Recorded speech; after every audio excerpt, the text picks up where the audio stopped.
Marcos capítulo 4, versículo 1 ao 13, diz assim: Voltou Jesus a ensinar à beira-mar e reuniu-se numerosa multidão a ele, de modo que entrou no barco, onde se assentou, afastando-se da praia, e todo o povo estava à beira-mar na praia. Assim lhes ensinava muitas coisas por parábolas, no decorrer do seu treinamento. Ouvi, eis que saiu o semeador a semear. E ao semear uma parte, caiu à beira do caminho, e vieram as aves e a comer. Outra caiu em solo rochoso, onde a terra era pouca e logo nasceu, visto não ser profunda a terra. Sabe, porém, o sol a queimou, e porque não tinha raiz, secou-se. Outra parte caiu dos espinhos. Os espinhos cresceram, sufocaram, e não deu fruto. Outra, enfim, caiu em boa terra e deu fruto, e vingou, e cresceu, produzindo a 30 e 60 e 100 por um. E acrescentou: quem tem ouvidos para ouvi-los? Quando Jesus se expulsou, os que estavam junto dele com os 12 o interrogaram a respeito das parábolas. Ele lhes respondeu: a vós outros é dado a conhecer o mistério do reino de Deus, mas aos de fora tudo se ensina por meio de parábolas, para que vendo vejam e não percebam, e ouvindo ouçam e não entendam, para que não venham a converter-se e haja perdão para eles. Então lhes perguntou: não entendeis esta parábola? E como compreendereis todas as parábolas? Até aqui, irmãos, vou fazer uma divisão diferente, né? Que é sequencial, versículo, capítulo, capítulo, né? Mas hoje, o que eu vou trabalhar aqui é a questão das parábolas. Não vou pregar, Jesus começa a contar, né? A parábola do semeador, que é muito conhecida, mas eu vou falar hoje na mensagem por que Jesus falava por parábola, né? A razão de ser, será hoje a temática. E aí eu vou adentrar as parábolas após essa mensagem, a partir do domingo que vem. E o Evangelho de Marcos traz poucas parábolas do Evangelho de Marcos. Mas há algumas parábolas aqui, né? Jesus começa pelo capítulo 4, diferente de Lucas, que tem as parábolas, aqui em Mateus, mas ali em Marcos ela traz poucas parábolas. E hoje eu vou falar esse assunto. Então vamos falar sobre o semeador. Mas antes vamos orar ao Senhor para essa missão. Senhor, eu quero te agradecer porque aqui chegamos no momento da pregação, que é um momento especial. É a pregação, o momento da Eucaristia, como diz a nossa confissão de fé, e o Westminster. Nesse momento especial, Deus, continue a doutrinar o teu povo que chegou aqui. Que seja a tua voz falando, não a minha interpretação, nem algo da minha imaginação, mas tão somente, ó Deus, que eu tenha misericórdia e fala aos teus eleitos que aqui congregam neste lugar. Aqueles a quem o Senhor comprou o sangue de teu Filho Jesus. Amém. Então, irmãos, na semana passada, nós vimos o tema sobre a família de Jesus. Inclusive, nas Bíblias atualizadas, tem lá o título, A Família de Jesus.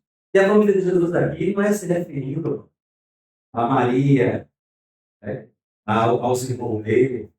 A família de Jesus, ele deixa bem claro, é quem faz a vontade de Deus. Todo aquele que deixou essa vida, todo aquele que deixou até parentes incrédulos para seguir a Jesus, essa pessoa vai fazer parte da verdadeira família. Que é aquela que vai morar no céu. Que é aquela que vai morar com Deus. Então, a sua família genuína é essa que está aqui. Embora você não conviva aí, né? O dia todo, todos os dias, a gente só se vê final de semana, ou no meio da semana com alguns. Nós somos a verdadeira família de Jesus. Se você é da família de Jesus, você tem que amar e dar prioridade a essa família. Os seus falam, buscar em primeiro lugar o reino de Deus. É a mesma temática. As demais coisas. E aí eu deixei bem claro que Jesus não está nos estimulando você cuidar de quem é pai, quem é mãe, dos seus filhos. É até pecado. Quem é negligente com o filho, quem é faltoso para com uma mulher para com o marido, está pecando gravemente.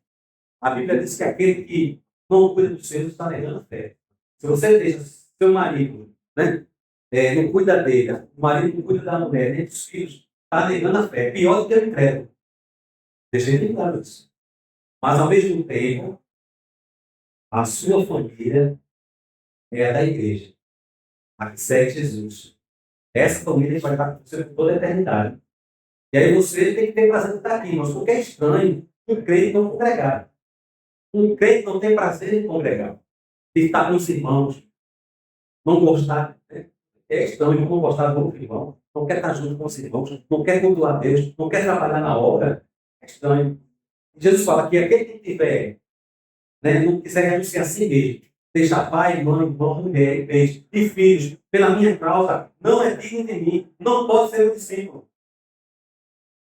Aí nós vemos que Pedro, né, deixou a casa dele, a fazenda dele, a mulher dele, para seguir Jesus. Esse deixar ele quer dizer que ele abandonou a mulher, né? Mas começou a dar prioridade, começou a se comprometer mais com Cristo. E aí Pedro diz, né, Senhor, nós deixamos tudo para te seguir, o que será de nós? Jesus falou que aquele que, não há aquele que tenha deixado pai, mãe, irmãos, mulher, beijo na minha causa, que não vai receber nem mais aqui nesta vida, irmãos.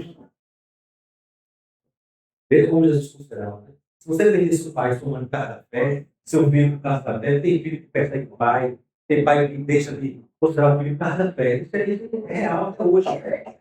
Mas nós temos uma família maior. A nossa família é real, comprada pelo sangue. Embora não tenhamos o mesmo sangue aqui, mas nós temos o sangue de Cristo, que nos marcou, que nos faz irmãos. E aí, meus irmãos, chegamos agora na parte das parábolas.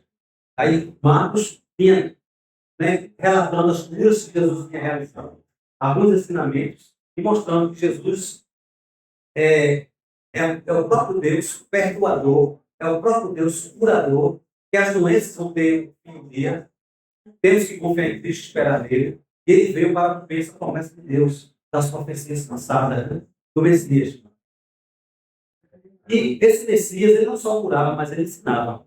Uma coisa que fazia parte do ministério de Jesus, muito forte nas curas, é a pregação, era o ensinamento. Jesus sempre estava ensinando, ele diz, ó, ele voltou a ensinar à beira-mar e reuniu numerosa multidão em todo o tempo. Era tanta gente, como eu falando aqui, né? E às vezes Jesus fugia para descansar um pouco. Ele não era muita gente. E aqui na praia, imagina aquela praia lotada, você tem umas praias lotadas que é desconfortável, e aqui Jesus teve que pegar um barco e ir para a beira da praia para poder pregar. Tem tanta gente. E diz aqui que ele tinha doutrina para dar para o povo. E ele ensinava, muitas vezes, né? Geralmente por parábolas. O que é uma parábola? Parábola é o ensinamento por meio de comparação. A gente faz parábola. Quando você começa a ensinar comparando, né? Essa parábola, por meio de comparação das coisas da vida, você começa a pegar, né, exemplos da vida, coisas do dia a dia, comparar, né? Fazer comparações para trazer um ensinamento, alguma aplicação. E Jesus não só ensinava por meio de comparações, por exemplo, o rei de ser semelhante à mulher que estava procurando a moeda. O rei de ser semelhante ao pastor que foi procurar uma ovelha perdida. Então, como ele pregava com enigmas, tinha muitos enigmas dessas parábolas dele.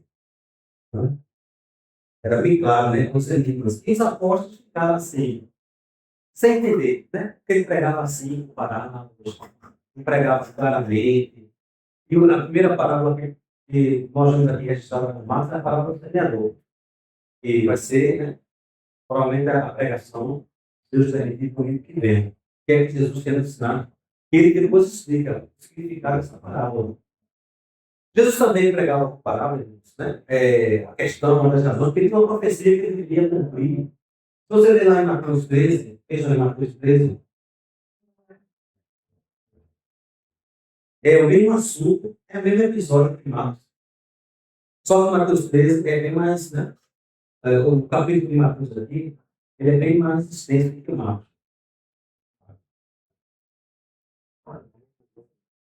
13, 34. Mateus 13, 34 diz assim: todas essas coisas disse Jesus às multidões por parábolas. E sem parábolas nada lhe diziam. Para que se cumprisse o que foi dito por intermédio do profeta: abrirei em parábolas a minha boca, publicarei coisas ocultas desse assunto do mundo. Isso é a citação do Salmo 78, 2. É uma profecia que diz que o Messias vai abrir a boca dele em parábolas. Existem vários salmos, né? Isso aqui está no salmo, né? Que são messiânicos. Que é salmos sobre a vida do Messias, sobre a vida do Messias. E aí é dito que uma das coisas que o Messias faria, esse rei, era pregar por parábolas, ensinar por comparações, por enigmas. E os salmos, se você ler, os salmos falam de Cristo, né? Fala da morte dele, da ressurreição dele, da ascensão dele aos céus, da vinda dele, do reinado dele. E fala desse aqui, que era seria característico do ministério do Senhor. Pregar, ensinar por parábolas. Era um cumprimento da profecia. E aí, né, Mateus resiste, né? Jesus é parábola, porque existia a profecia dizendo que abriria minha boca por parábolas, por enigmas. E aí, irmãos, Jesus, ele reúne os seus discípulos. Veja aqui no versículo 10, teve um momento que Jesus só estava com eles, não estava mais com aquela multidão, ele só estava com os discípulos a sós. E eles começaram a questionar, né? Senhor, e aqueles 12, estavam nem com os demais discípulos, eram os 12 apóstolos. Jesus disse aos seus discípulos, por que o Senhor prega e ensina por parábolas, por enigmas, por meio de comparações? E aí Jesus tem uma resposta aqui até que é algo de debate. Mateus ele é bem mais claro, para ler aqui Mateus, para ele entender. Tem algumas coisas que eu vou trazer aqui, talvez eu não ache até confuso, mas a gente vai ter que resolver. Interessante que Jesus diz o seguinte, que a eles, discípulos, era dado a conhecer o mistério do reino de Deus. Então, o reino de Deus é um mistério. Tem uma palavra oculta que Deus ocultava e Deus achou bem que revelar esses segredos. Mas tem um grupo que seria alvo desse segredo, que seria para todos revelado claramente. Os gnósticos, né, com a seita antiga, do segundo século, eles se baseavam nessas passagens aqui para dizer que Jesus era o mestre gnóstico, que trazia um conhecimento oculto que só revelou aos poucos. Interessante para entender isso aqui, mas não era. A intenção de Jesus também não é essa. Deixar a palavra dele oculta. Jesus ele queria ser conhecido. Ele veio para ser conhecido. Ele veio para que a mensagem dele fosse espalhada pelo mundo. Se você pegar esse texto aqui, vai dizer que o ensinamento é só para alguns poucos. Você vai se tornar gnóstico. Né? É só para alguns poucos especiais e ninguém mais sabe. Vai se tornar um maçom. Né? Que tem aquela doutrina misteriosa, só é dado para quem está na maçonaria. Quem não entrar não vai aprender de modo algum essa doutrina. Então, mas Jesus não estava sendo maçom aqui, e nem tão pouco que nós. Mas ele fala dos segredos do reino dos céus, que no seu estágio inicial de revelação, começou a ser dado aos poucos. No seu estágio, pega essa palavra inicial de revelação. Como Jesus chegou ao cara, revelando tudo. Enquanto que os discípulos, nem tudo foi revelado a eles. Cara, eles foram aprendendo porque progressivamente, gradualmente, eles falaram. Eu tenho muita coisa para ensinar você não vai se importar. Agora, tenho mais coisas para dizer para você. Meus discípulos estavam ainda naquele momento discipulado, de aprendizado. Eram os primeiros, não eram discípulos de Jesus, os primeiros discípulos. E aí tudo era devagar, Jesus ia revelando, não era para todos naquele momento. Essa palavra do Senhor. E aí os mestres da lei, que eram os teólogos da época, os judeus teólogos, eles não foi dado a eles. Eles se recusavam a aceitar Jesus. Eles se recusavam a aceitar os ensinamentos de Cristo e os discípulos de Jesus. Mateus capítulo 25, né? Jesus ali até agradece a Deus, porque Deus o ocultou. Vejam aí Mateus 25. Mateus 25, perdão, Mateus capítulo 11 e o versículo 25. Mateus 11, ele ensina. É isso? É isso. Por aquele tempo, clamou Jesus. Graças te dou, ó Pai, Senhor dos céus e da terra, porque ocultaste estas coisas aos sábios e instruídos e as revelaste aos pequeninos. Então veja Deus ocultando verdades de uma classe de pessoas que se recusavam a entender Jesus, se recusavam a aceitar Jesus, e a palavra passou a ser algo, né, e alcança apenas para os humildes, os iletrados. Os humildes aqui são os iletrados. Pessoas analfabetas que querem passar por uma faculdade, por uma classe acadêmica, uma classe de teologia, e Jesus estava agradecendo a Deus, porque Deus ocultou os sábios que eram presunçosos, arrogantes, não tinham humildade, se achavam superiores aos outros porque tinham um grau elevado de conhecimento. Mas vemos aqui Deus também ocultando de pessoas, né? A revelação dele. Mateus 25 vai colaborar aqui, 11:25, colaborando aqui que Jesus está falando aqui para o discípulo dele, no capítulo 4 de Marcos. Aos de fora, tudo se ensina por meio de parábolas. Aos de fora aqui, irmãos, era o povão. Né? E aqui, para vocês, eu vou explicar as parábolas. Para o povão, eles só vão receber o ensinamento por enigmas. Por quê? Aí Jesus fala aqui que é uma das polêmicas, né, destes aqui. Para que vendo, vejam e não percebam. E ouvindo, ouçam e não entendam. Para que não venham converter-se e haja perdão para eles. Estaria Jesus aqui, né? Interessante, o texto está bem claro que Jesus não queria que de fora entendesse para que não viesse se converter. Como é que é isso? Jesus veio, a Bíblia é bem clara que Deus amou muito de tal maneira que Deus seu filho de jeito para que todo aquele que crê não pereça. Jesus até disse que ele não veio para destruir, né, as almas dos homens, mas para salvá-las. O filho veio buscar o que se havia perdido. Não é isso que Jesus fala? E aqui, Jesus veio com essa missão de buscar o perdido, veio cumprir o amor de Deus pelo mundo, porque ele está falando com enigma para que algumas pessoas, ou muitos, não entendessem. Nem outros entendessem, com o objetivo, né, de impedir que eles viessem a crer e se converterem. Interessante isso aqui, né? Interessante isso aqui. E é algo de fato muito debate dentro do calvinismo. Existe uma doutrina calvinista, irmãos, e eu devo sempre dizer aqui que não é a nossa interpretação presbiteriana. Existem até irmãos dentro da nossa igreja que são calvinistas, mas que não ensinam o calvinismo correto. Calvinismo é um movimento, é que tem Calvino. Porque de Calvino tem vários intérpretes dele, do que ele ensinava, mas tem pessoas ensinando que Calvino não ensinava. Calvino não ensinava. E uma das doutrinas que nós acreditamos é que Deus, ele, antes do mundo existir, ele fez o inferno, botou o nome das pessoas lá, e essas pessoas que vão para o inferno, as pessoas nem existem ainda. Não é assim que a gente entende a doutrina da predestinação, as pessoas têm essa doutrina. Nós somos proibidos de pensar assim. Embora, na conversa e na leitura bíblica, a gente, né, alguns versículos dão a entender isso. Mas não é isso. Mas não é isso.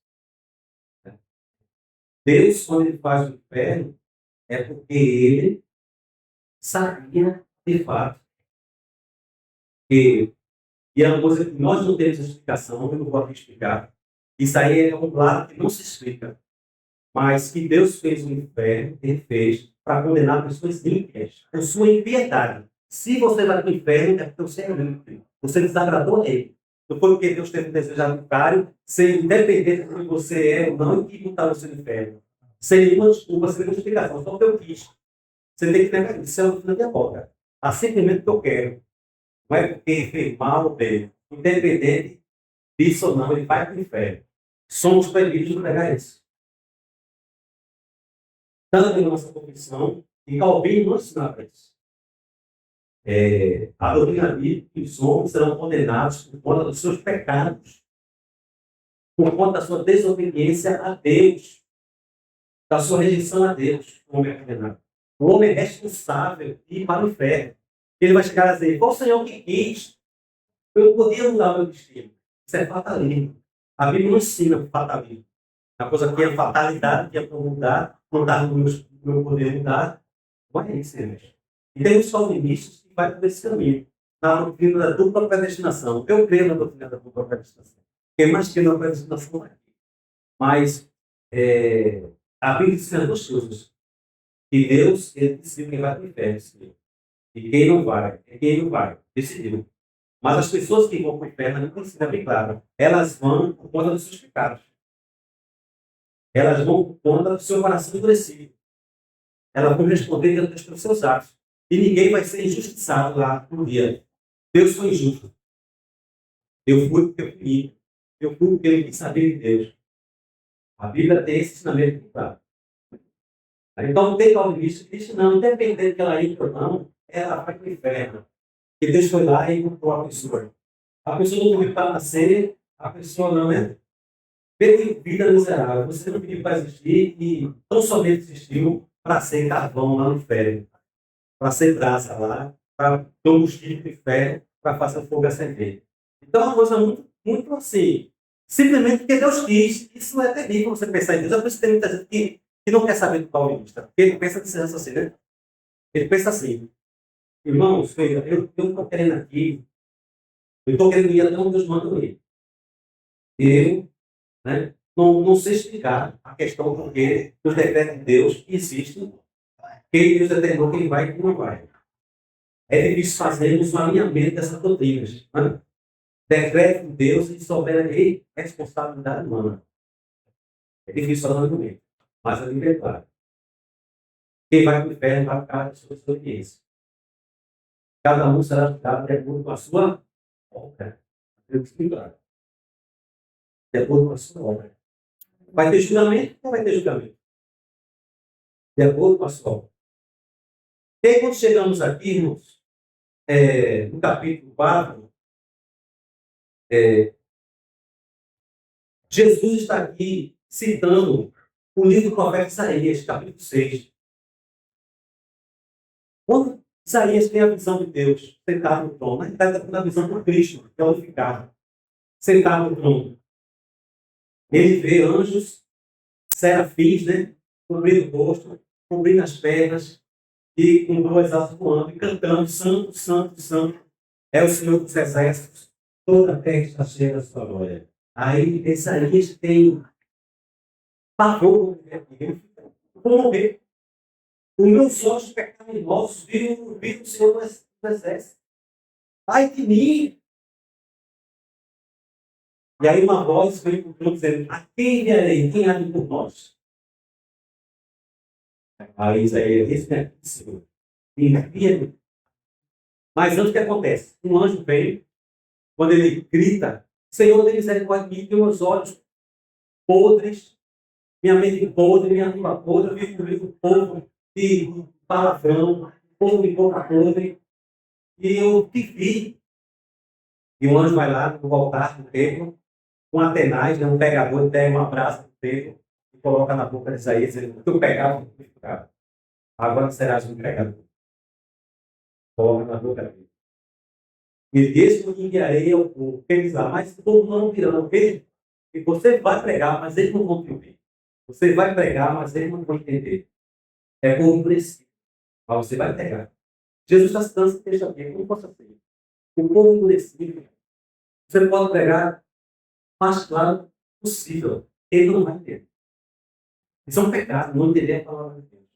Não aceitar a palavra de Deus. Jesus está falando com o enigma para piorar mais a situação do pecado deles. É que fosse um juízo mais sobre o povo que é endurecido contra Deus. Aqui é um julgamento de Cristo contra o pecador também. Que, mesmo não pegando claramente, eles não aceitam. Aí eu prego por enigma. Que você não tem, mesmo que eu pregue claramente. Vocês não vão entender. E aí ele fala aqui para os apóstolos: a vocês é dado, vocês foram chamados, vocês foram dados pelo Pai amigo. E aí, talvez ele diz lá que, né, os decretos de Deus, Deus resolveu salvar uma parte da raça humana e deixar o resto perecer pelos seus próprios pecados. Veja, Deus resolveu salvar a raça humana caída uma parcela só e deixou o resto seguir seus próprios caminhos. Veja em Atos, capítulo 14. A doutrina é essa. Outra explicação, mas é só conjectura, mas é essa. Deus mostrou que ele seguisse seus próprios caminhos. Deus não foi obrigado. Ele poderia salvar todos, mas ele não quis. Isso é fato. Ele poderia ter salvado a todos, mas ele não quis. Né? Diz aqui, Atos 14, 15, pregação de Paulo. Senhores, por que fazeis isto? Nós também somos homens como vós. Que é uma idolatria, né? Paulo não aceitou a adoração. Sujeito aos mesmos sentimentos. E vos anunciamos o Evangelho para que dessas coisas, antes nos convertais ao Deus vivo, que fez os céus e a terra, o mar e tudo que nele está. O qual nas gerações passadas, veja, aqui é o decreto permissivo de Deus. Permitiu que todos os povos andassem os seus próprios caminhos. Contudo, não se deixou ficar sem testemunho de si mesmo. Então, Deus permitiu que os homens seguissem seus próprios caminhos. Deus não fez com que ninguém andasse pelo caminho do mal. Você não pode ensinar isso. Um foi para o caminho da idolatria, o outro foi para o caminho do homicídio, o outro foi para o caminho do esoterismo, da magia negra, do ocultismo. Foi Deus, não foi Deus. Foi o homem entregue ao pecado, entregue a Satanás. E seguiu, Deus permitiu. Capítulo 17 de Atos. E aí Deus permitiu. E aí o homem, no seu caminho pecaminoso, veja o que Paulo diz aqui. E versículo 5 de Atos 17. E esse Deus que permitiu que os homens seguissem seus próprios caminhos, não é servido por mãos humanas, nem como se alguma coisa precisasse. Pois ele mesmo é que dá a prosperidade, inspiração e tudo mais. E o sol fez toda a raça humana de Adão. Só de Adão, Deus fez todas as raças para habitar na terra, né? Havendo fixado os tempos previamente estabelecidos em nível de sua própria habitação. Para que os sacerdotes, porventura, tateando, possam achar. Veja, Deus, ele apela para todos os homens. Você está vendo a doutrina bíblica? Ele apela para que todos os homens voltem para ele. Ele convida todos a se arrepender. Veja o que diz aqui no versículo. É aqui mesmo. Versículo 30. Ora, não levou Deus em conta o tempo da ignorância. Que a ignorância não foi Deus que colocou em ninguém, não. O homem se tornou ignorante por se afastar de Deus. O homem se tornou ignorante por ignorar e viver por sua própria conta, longe de Deus. Deus não entregou a isso. Mas diz aqui que Deus notifica aos homens em todos os lugares que se arrependam. Deus chama todos os homens a arrependimento e ele é sincero quando ele chama. Ele quer que todos os homens se arrependam. Mas o fato de Deus, aí veio, né, a questão, né, que os arminianos, eles só vão até aqui. E Deus quer que os homens se arrependam, mas como ninguém se arrepende, dentro do propósito de Deus, dentro da Deus não é um propósito, que ele só vai ser misericordioso com amor, ele vai tocar no coração de alguns. Deixar o resto crescer, e ele vai tocar no coração de alguns. Já que todos, né, o homem tem capacidade, por si só, que o arminiano, ele acredita que o homem tem capacidade de se voltar. Essa é a diferença do arminiano e do calvinista. Nós acreditamos que o homem não tem capacidade nenhuma de estar preso pelos seus pecados. Não é Deus que impede dele vir, não. Quando Deus impede de alguém, você vai ver assim, né, Deus enfureceu o coração de Faraó. Aquilo ali é a ação de Deus contra a incredulidade de Jesus Cristo. É Deus entregando o homem ao seu coração endurecido. E aí se chama isso de um endurecimento da parte de Deus. Não é que Deus coloque incredulidade no coração da pessoa. Porque se Deus colocar incredulidade no seu coração, Deus é o dono do pecado. Não tem sentido Deus colocar incredulidade no seu coração depois de condenar. Depois de cobrar de você, ser ele mesmo empatou com a sua crer. Impediu que você crer. A Bíblia não ensina isso. A Bíblia tem a tua doutrina. O homem é responsável. E Deus deseja que todos os homens sejam salvos e tenham pleno conhecimento da verdade. Eu não tenho na Bíblia também. Agora, como é que nós fazemos essa junção da soberania de Deus? Nem todos virão. Nem todos, né? Aí existe o desejo de Deus, as duas vontades de Deus. Tem um livro que eu recomendo para os irmãos, eu tenho até em PDF. Quem quiser, as duas vontades de Deus, John Piper. John Piper é bem conhecido com os irmãos, né? Que é um pastor batista calvinista. As duas vontades de Deus é o nome do livro. Ele fala que A Bíblia ensina a apelação de Deus para todos os homens, para que todos os homens se arrependam, e ao mesmo tempo, Deus já decidiu quem vai ser salvo. Como conciliar essa doutrina? Não temos que conciliar, não existe. A salvação não dependeu de mim, não foi eu que fiz por conta própria. Eu creio que foi eu era o eleito de Deus, e os eleitos de Deus, que Deus elegeu na eternidade. Efésios capítulo 1, versículo 4. Ele nos elegeu, Deus nos elegeu nele, em Cristo, antes da fundação do mundo. Você está aqui porque é um eleito de Deus. Senão você estaria entregue à sua própria pecaminosidade. Deus tem misericórdia de Deus com você, por não deixar você entregue à sua pecaminosidade. E aí o crescimento de Deus é que Deus entrega as pessoas da sua coração. É isso. Não é que Deus coloca em prioridade. Isso aí não é o calvinismo clássico. Não é o calvinismo. Agora, não dependeu de você. Você que está salvo aqui, não foi sobre livre-arbítrio.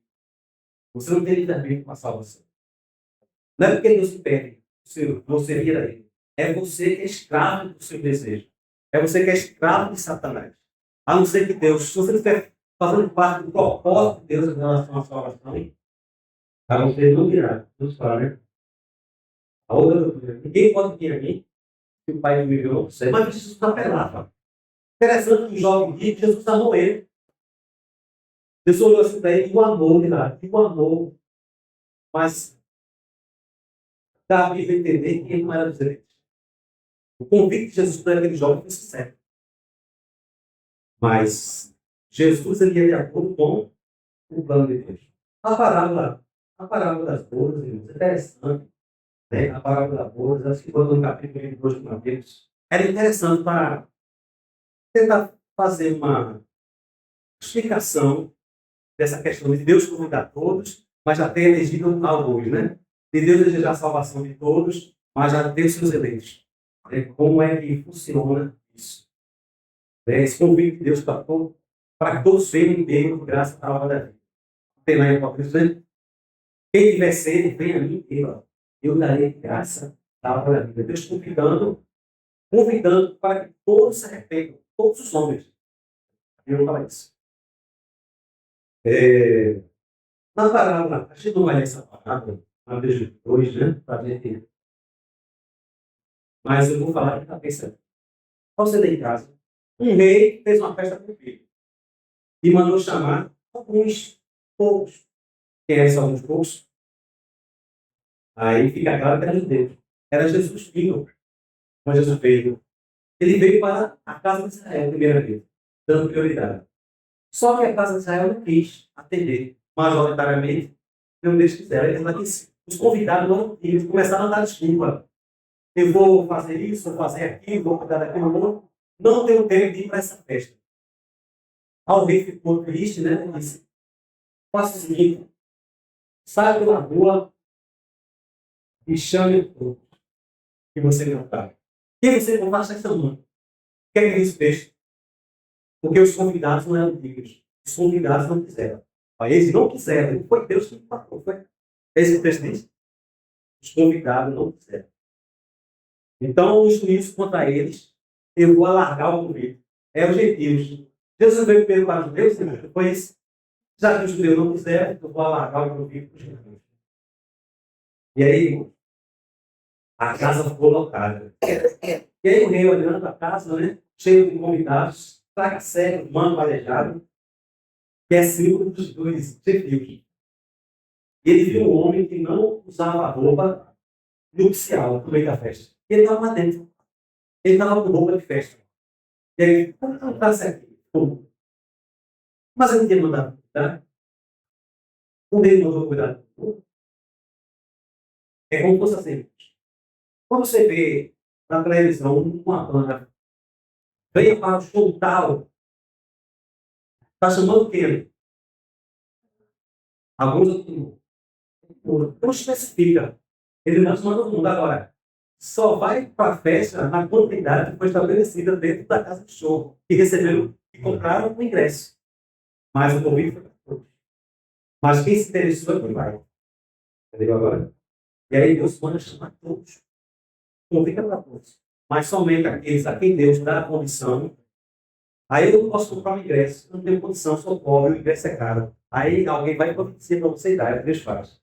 Então, o ingresso ele dá aqueles que ele acha que tem que aceitar, aqueles que ele dá o ingresso. Era para todos, mas nem todos podem. Era para todos. E ela disse isso. Como conciliar? Não sei.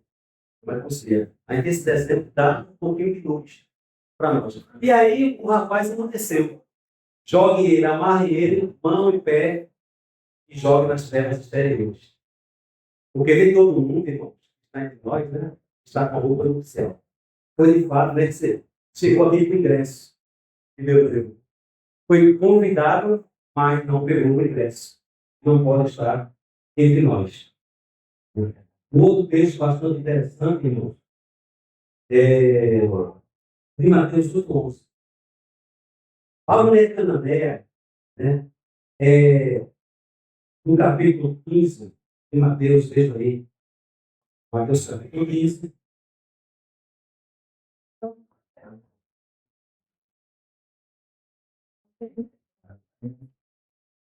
A mulher cananeia, vamos ler só o versículo 24. A mulher vinha gritando atrás de Jesus, querendo que Jesus curasse a mulher dele, libertasse a mulher dele, não, perdão. A mulher vinha gritando, desesperada, pedindo para que Jesus curasse a filha dela, que estava endemoniada. Jesus não atendeu. Aí chega um momento que ela se ajoelha, né? E aí Jesus diz aqui para ela: mulher, não fui enviado senão as ovelhas perdidas da casa de Israel. Fui enviado o quê? As ovelhas perdidas da casa de Israel. E aqui Jesus já faz já vai estar todos aqui. Já fala uma distinção, né? Em vez de Jesus está no mundo. E aí ele revela que vem para as pessoas específicas, e ao mesmo tempo ele revela que está todos. Interessante isso. E aí ela diz aqui: socorre-me, Senhor. Ela adora ele e pede socorro. Ele diz: não é lícito tomar o pão dos filhos e dar aos cachorrinhos. Aí ela se vira, né? Ela diz: mas os cachorrinhos comem das mesas das migalhas. Eu quero uma migalha. Ela deve ter entendido que os judeus se consideravam superiores de Deus. Era uma mulher cananeia. Disse: mulher, grande é a tua fé. Seja conforme o teu pedido. Eu ficou assim, admirado com a fé da mulher, a ligação dela. E ele veja o que ele diz aqui: eu vim primeiro a casa de Israel. A parábola das bodas do rei. Quem foram os primeiros convidados? Ele tinha os convidados dele, só deles. Esses convidados não eram livres, que eram o povo judeu. Foi o primeiro enviado a casa dela. Mas já que ele não quer, então eu vou alargar o convite para os de fora. Jesus está vendo. Aí Mateus capítulo 8, capítulo 8 de Mateus, versículo 11. Mateus 8.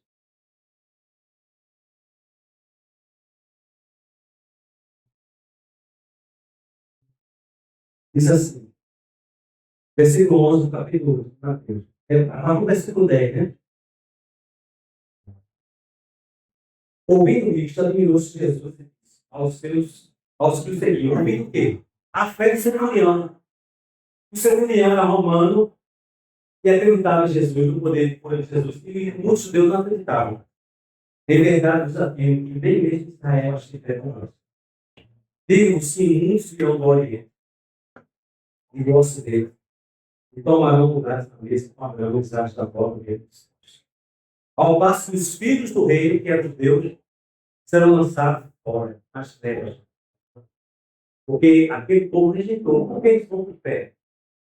Porque eles rejeitaram. Essa é a causa. Não foi que eles vão de pé simplesmente por conta do capricho de Deus. Deus foi caprichoso, arbitrário. Só usou a soberania dele. Não é isso que a gente precisa salvar. Deus foi soberano em não salvar todo mundo. Ele não, porque se Deus decidisse que todo mundo fosse salvo, todos seriam. Mas se todo mundo está sendo salvo, é porque os talentos devem ser claro. Não estou negando isso. Mas, ao mesmo tempo, o homem, ele é responsável, ele vai para o inferno porque ele negou a fé, ele negou a oportunidade. Ele não quis saber, ele quis isso. A Bíblia diz esse também. Que é o sacramento se apega, ficou só nessa parte e fecha os olhos, né, para a soberania de Deus e salvação do perdido. O calvinista só vê um lado. só viu lá, só veio entender a salvação, aí não evangeliza mais, acha que não precisa evangelizar porque já está todo mundo predestinado, isso aí já não faz validade, não tem amor pelas almas, porque né, Deus, independente se ele é pecador ou não, vai para o inferno do jeito, não diga isso. Isso é um absurdo. Não diga isso. Você está lançando, assim, você está lançando uma mancha no caráter de Deus. Você acha que quando Jesus ficou admirado com a fé romana, ele estava fazendo teatro, velho? Quando ele ficou admirado com a fé da mulher cananeia, ele estava fazendo teatro, ele sabia, estava dando uma que ele sabia. Quando Jesus amou o jovem rico, ele amou o jovem rico. E o jovem rico não quis ele estava amando um dia. Judas, ele falou amém todos vocês até o fim. E Judas estava lá na hora de fazer isso. O amor de Jesus foi um amor falso? Será que Jesus não tinha interesse dele? É difícil explicar essas coisas. E há de crer. Mas a miséria do homem é grande. Né? E sem a ajuda de Deus ele não vem. Aí Deus, na sua eternidade, ele já escolheu aqueles que deviam vir. Procura graça e misericórdia. Deixa tudo demais. Se você for para o inferno, foi por causa do seu pecado. Por causa do seu pecado. E você vai ter Deus obrigado a ser misericordioso com você. Aí tem os três pontos. Né? Que Deus poderia salvar todo mundo, mas não quis. Né? Ele é injusto por isso? Não. Mas Deus tem que salvar todo mundo por quê? Né? Ele poderia salvar todo mundo, mas não. Ou ele poderia jogar todo mundo em fé? Poderia ou não? Ele não poderia jogar todo mundo em fé, e aí? Se ele revelou contra ele. Então, o decreto de Deus, como veja, é que a gente tenta entender, é difícil de explicar. Na minha educação, que Deus fez uma história, aí você vai ter que cumprir aquela história, não é por isso. Não é bem isso? É como se fosse os Deus, né? E aquele outro Deus pagão. Ele já escreveu um filme aí dele, e o Deus coloca um bonequinho lá, e aí o bonequinho que está lá no céu, que o Deus criou, se ele botar o bonequinho aqui, aí você lá embaixo fazer uma coisa. Tem esse entendimento determinista. Nós não somos deterministas. É diferente. Veja que a confissão de fé, ela não fala de predestinação, confissão de fé, para a petição, ela fala de pré-ordenação.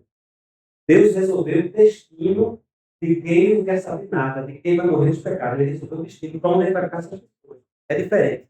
E você for estudar de predestinação. Deus predestinou, né, uns para a salvação e pré-ordenou uns para a condenação. Ou seja, Deus resolveu que aqueles que ele não traz para si, ele resolveu deixá-los entregues aos pecados e se perder. É difícil, ou não é difícil, mas Calvino não ensinava, os calvinistas ensinando por aí, que são calvinistas, mas que tem uma doutrina verdadeira. Sabe? Que independente do pecado ou não, até a doutrina supra-soriana, que eu não vou aqui explicar, não ensina isso. A questão da infra e supra é a questão da ordem de decreto. O que Deus decretou primeiro? A queda ou a salvação? Foi o que Deus decretou primeiro. Aí eu vou dizer que Deus decretou primeiro a queda. Deus decretou primeiro a salvação ou a criação. Essa é a questão da ordem. Mas não supra-soriana que Deus decretou antes. A perdição e a eleição, que é a criação, ensina isso. Calvino isso não é isso. Tem um livro muito bom que eu recomendo os irmãos, e eu vejo que eu tenho PDF também, que é Spurgeon e os hipercalvinistas. É um livro muito bom. Spurgeon falando contra essa doutrina, que Deus é o autor do mal, que independente do cara pecar, Deus já fez a pessoa para ser brasa no ferro, para ser carvão lá, né? Para servir de enxofre, servir de combustível. Deus fez aquele formamentariamente, que ele é Deus e independente do pecar ou não vai ser carvão de ferro, brasa de ferro. E aí, Spurgeon tem um livro muito bom dele, que ele condena essa doutrina. E olha que Spurgeon é um dos calvinistas clássicos. Porque quando ele fala de calvinismo, é na questão da minha salvação, não depender de mim. Eu entro de fé. Eu concordo com isso. Eu não mereço salvação. E eu vou buscar, não é porque eu sou preferido de Deus, não. Eu sou bonzinho, Deus me viu lá, aquela coisa jolinha, a gente escolheu, ele me achou bonitinho, não. Ele resolveu me e dar a oportunidade de salvação. Resolveu me separar para a salvação e deixar os demais ir para o seu destino, que é o seu destino. Por serem o quê? Maus, por serem pecadores, por serem rebeldes, por serem contra Deus. E aí ninguém vai se fechar com você. E aí, quando o Senhor Jesus fala que eu prego por parábolas, é porque ele está no mundo, todo mundo é incrédulo. E ninguém vai entender mesmo, não. O homem natural não entende as coisas do Espírito que para ele loucura. Ele só pode entendê-las e discerni-las pelo Espírito Santo. E aí, naquela fase inicial, ele começa a revelar aos poucos aos apóstolos. Mas a intenção de Cristo é que ide por todo mundo, pregar o Evangelho para toda criatura, batizando-as em nome do Pai, do Filho e do Espírito Santo. Pois quem crê e for batizado, esse será salvo. E quem não crê, será condenado. Por que a pessoa vai ser condenado? Porque não crê. Lá em João capítulo 3 é bem claro que a condenação é extra. Porque Deus arbitrariamente, né? Deus arbitrariamente fez, irmãos. Vai encerrar essa palavra. João capítulo 3, capítulo 3, encontrei no 4. Vai encerrar. João, Evangelho de João. 3. É esse mesmo. João 3,18. Deus fala aqui. Como é o 17? Porque Deus enviou o seu Filho ao mundo não para que julgasse o mundo ou condenasse o mundo. Veja que o objetivo de Jesus não é para condenar o mundo. Ele não veio, mas para salvar o mundo. Quem nele crê não é condenado. Tá? Quem nele não crê já está condenado. Porque Deus predestinamente, Deus arbitrariamente, Deus caprichosamente quis condenar o mundo. Por quê? Porque não tem um jeito de Deus. E a condenação é essa. Por que a condenação? A luz veio este mundo, os homens amaram mais as trevas do que a luz, porque as suas obras eram mais. Por quê? Qual é o objetivo da condenação? Porque os homens amaram mais as trevas. Porque os homens são maus.